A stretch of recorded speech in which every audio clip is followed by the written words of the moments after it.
So the Everything About Sex show is on today, and I applaud you for coming here, because I wasn't gonna. But then I realized I probably know everything already. So my name is Rick Green. You may vaguely recognize me from television. I played Bill on the Red Green Show. I had a show called Prisoners of Gravity on TVO, a series called History Bites on History Television, and I was with a comedy troupe called The Frantics for many years. If you've ever heard of Mr. Canoehead, then you probably, yeah, I've heard of them. So we'll slide this over here. So the year 2000 was my Y2K disaster. My marriage ended, and then my son got into a special program, enhanced program, struggled. They said, we'd like to do some testing because he's not getting his homework done. Turned out he'd never done homework, so that's why he wasn't getting it done. He had no structure. Anyway, they tested. He's very bright, but he has ADHD. And I looked at the list of symptoms and went, well, if this is ADHD, I mean, this isn't ADHD. This isn't a disorder, this is normal life. And what I learned was it's normal life for me. It's what I had been dealing with. And as I started to look down the symptoms, learned how heritable it is, learned about DRD 4.7, the first of the dopamine genes that was identified as a suspect, and I think they've confirmed 12 now, something like 12, and with hundreds more possible. Anyway, as I learned more about it, my life started to make sense. I've never finished a screenplay, because that's 6 months' work on a 1 in 100 chance it'll get made into a movie. But I've written 700 episodes of radio and television skit comedy. So in the time it would take me to sit and work out one scene for a movie, I can write 8 scenes for the Red Green Show in a day when I'm on fire, when I'm in hyperfocus. I started to see my dad, my grandfather, of course my son, and I started to see the strengths, the challenges, and so on, why I was able to produce all of these many different things, writing, producing, acting, directing. And a lot of friends, people I started with, Jim Carrey and many others, went off down into the US and became sort of an actor or a writer or whatever. But staying here, I got to do all those things, which was perfect for my ADHD. Every day was different. So when I was diagnosed, I tried medication, and I am a teetotaler. I'd never smoked anything legal or otherwise, although I guess it's all legal now. And so medication was there's no way. But in talking with the doctor and realizing it's, what I realized afterwards is kind of like the best cup of coffee in the world. And people who say, don't talk to me, I can't think until I've had my coffee. What I liked about it was, unlike coffee, if I forgot the pill, I'd get till 4 in the afternoon and my wife would say, did you take your pill this morning? I think I did, and I'd check. No, I forgot. But anyway, it was, and that doesn't happen with coffee. You don't get to 4 in the afternoon and say, I usually have 3 coffees. I'm not sure if I've had them, or 5 cigarettes, because you're using nicotine as your stimulant of choice. Anyway, so what was exciting for me was everything changed. I had a better explanation than I'm lazy, weak-willed, a bad father, a bad husband, stupid, not as bright as my brothers, not as da-da-da-da-da-da. When I told people what was going on, the reaction and the support from my friends and family was, about like that. In fact, it was actually a lot of hostility. There's nothing wrong with you. It's always something with you. What is it now? Because there's so many comorbidities, depression, anxiety. I've been through a couple of bouts of depression, because when you've got this invisible saboteur that you're wrestling with and you don't know what it is, and you don't even know you're in a wrestling match. You think this is normal life for everybody, and everyone else is doing fine. Their taxes are in on time. They're not a year and a quarter behind. What are you going to think? I wonder if I'm low on norepinephrine, dopamine, or am I an idiot? The easier explanation. Anyway, so it was transformative. The result of that was, eventually my wife and I, my second wife, my last wife, we made a documentary called ADD and Loving It. Global gave us a generous budget. We traveled all over North America interviewing doctors. Patrick McKenna, who plays Harold on the Red Green Show, Uncle Red, he agreed to get diagnosed on camera. His wife was horrified, and then realized all the other parents and families who were struggling and the difference it could make for them, because they'd almost lost their son at one point, that impulsivity. Anyway, the documentary changed lives, but every doctor we interviewed said there's going to be a huge number of people who realize or recognize themselves, and there's no support. There's not enough doctors even now with whatever, 10%, 15% of adults who have ADHD are aware, and half of them are doing nothing about it. So anyway, that was what happened. There was this explosion. We made the documentary was called ADD and Loving It, which the doctors objected to, some of them, until my wife explained, no, it's not about loving ADHD, it's about actually having ADHD and having a life you love. And all the doctors went, oh, I love that. Can I be interviewed first? So it was great. And then PBS picked it up. It's been seen by, 6 or 7 million people. It's still running on PBS 10 years later. The sequel, ADD and Mastering It, took off. We made a website called totallyADD.com. And our focus was adults, but of course, at some point everybody's going to become an adult, and every parent of a child with ADHD or any of the other neurodevelopmental disorders is making a lot of the decisions. So my goal in doing all of this was to get people who say, there's nothing wrong with me. The same reaction I had, because I had bought into all of those myths that have been spread since the 1960s and 70s by a certain US religion. I'm not going to name who they are, but they attacked psychiatry, and they had a really nasty campaign to demonize ADHD and especially Ritalin. And anyway, so there was all this mythology, these ghosts lingering on, and we just attacked them one after another. And every week, sometimes every day, there's an email from someone saying, you just saved my life. Like people had bought the pills to end their life and happened to catch the documentary and flushed the pills down. One guy said, I was at my doctor's the next morning. I flushed those pills down the toilet. I was at my doctor's the next morning demanding to see him. He gave me some much better pills. It's been a week and everything's changed. This was after 3 divorces and 4 bankruptcies, and he said I had decided I was out of here. So for me, getting people past the stigma, the fear, there's nothing wrong with my son, he's an indigo child, he's just special, and he's got no friends. Or yeah, he's struggling. Or he's not doing well at school, and you know he's bright. And so we have to get out of our own way. And it was easy for me in a way because I'm a comedian. I'm on the Red Green Show, and if you've seen the show, I played Bill, so it was out in the woods. This way, Bill and I are out there, and it was these little silent black and white films. Physical comedy, I'm getting hit in the head with boards, my pants are falling down. I mean, I didn't have a lot of dignity to lose. But in our shop, we have about 15 or 16 videos on everything from parenting and going to school and the right careers and earning a degree with ADHD. I've interviewed 75 experts now, so there's all of these voices. What I love about the videos we have is that you don't hear from a doctor who would charge you $300 to $400. You're hearing from, in the medication series, you're hearing from 36 doctors plus 18 adults who have ADHD. It's 5 hours of videos on ADHD medication. So you get this wide range of experience and ideas and so on. So that's been really cool. The website, I think we're up to 2 million unique visitors, and I always say people with ADHD are unique. And the one thing we have yet to really address, and we're just starting to, is comorbidities, because I've taken the quiz for Asperger's, I guess, when I took it, and my son took it as well. He has a degree in engineering. I have a Bachelor of Science, and it's like, no, yeah.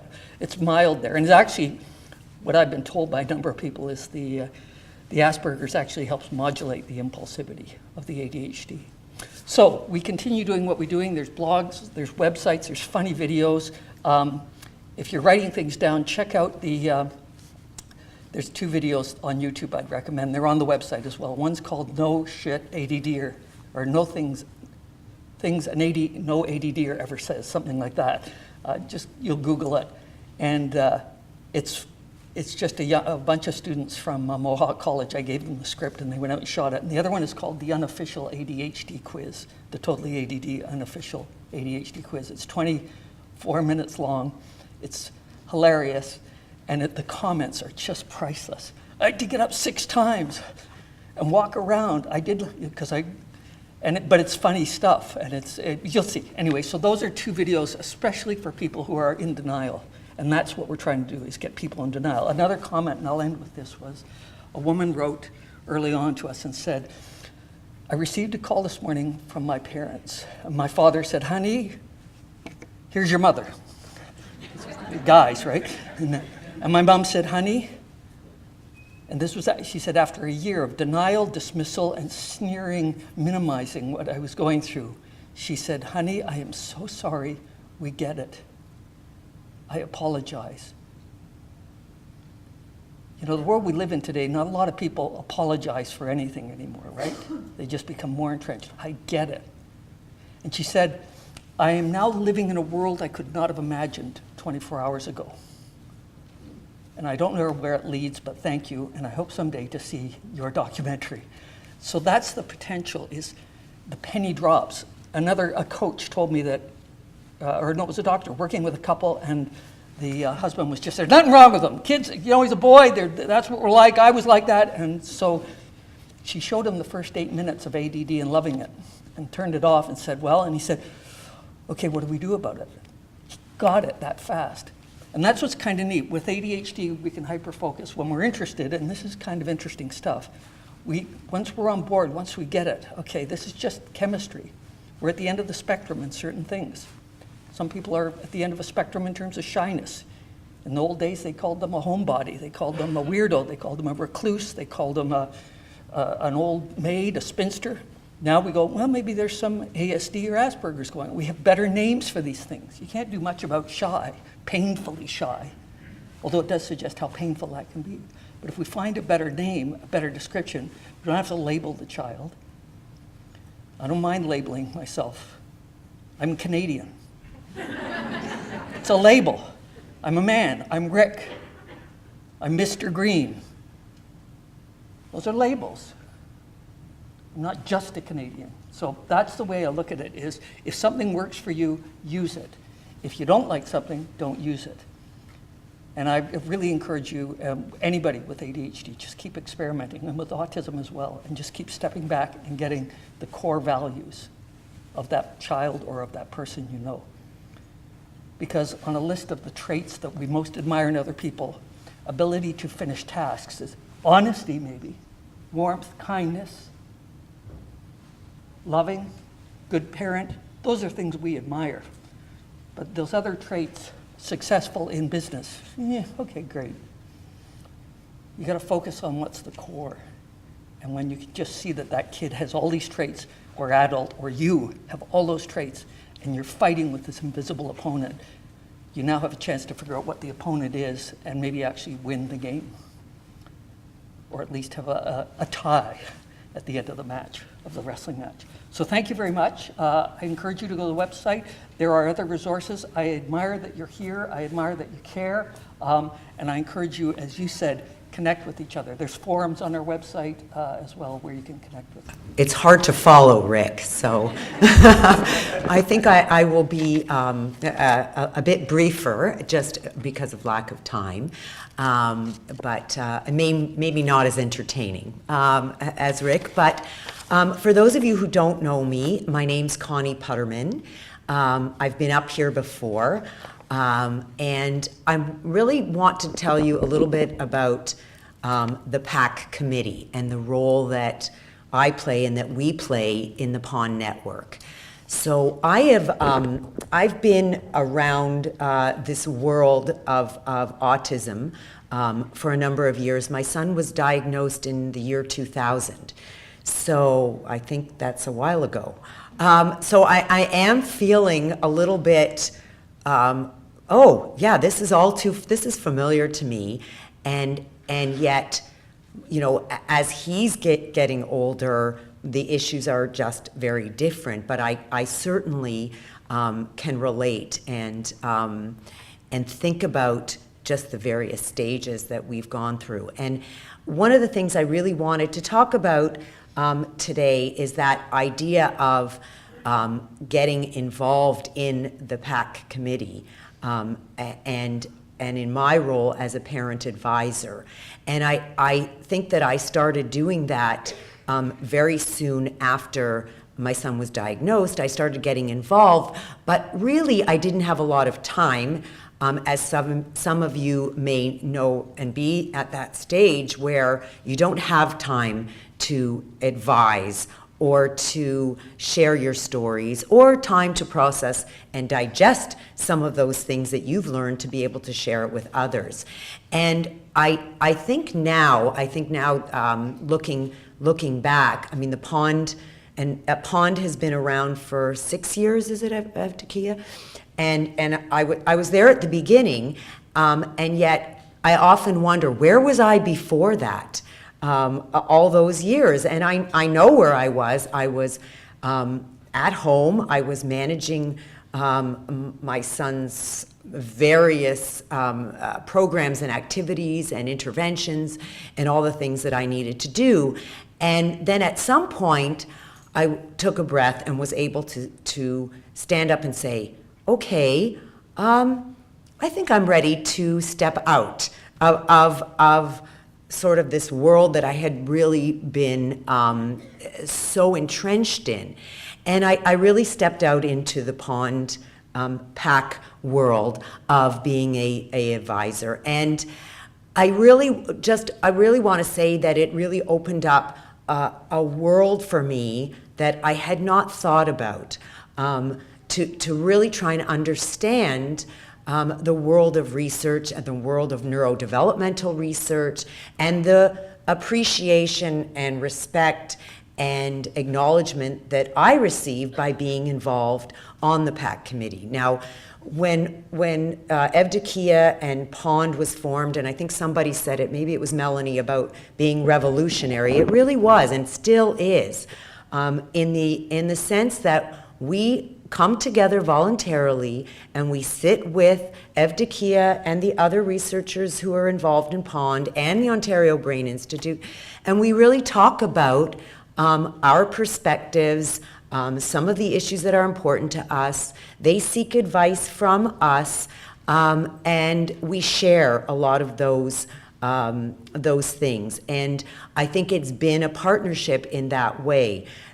Certainly, I've learned a lot about research, and it's opened up a world for me about research. And now I'm actually, I feel like a career advisor, a patient-parent advisor, as I'm involved in a number of other committees too, with parent and patient engagement in research. So what we're thinking about now, we're all, the Pond Committee, the PAC Pond Committee, is now going through a little bit of a inner looking at ourselves and saying, now where do we go from here? Where Pond continues to go, we all are still very involved, but we're looking at other things, like how do we encourage and include other people to join PAC and to express their interests and their diverse views. We're looking at how to increase and encourage diversity on the committee. Another thing that we're really starting, and I'm really excited about, is that we are looking at getting more involved in policy issues and learning how to share our stories with the evidence that comes from the research that's happening in Ontario, and bringing that together to be able to impact policy. And that's something really exciting for me. So I really just want to say that there's lots of opportunities, and for me, my world has opened up, and I do really appreciate that there's a time and place for everybody to get involved. For me, it really opened my world to a whole new community and a whole new new experiences and learning new people and a whole new networks.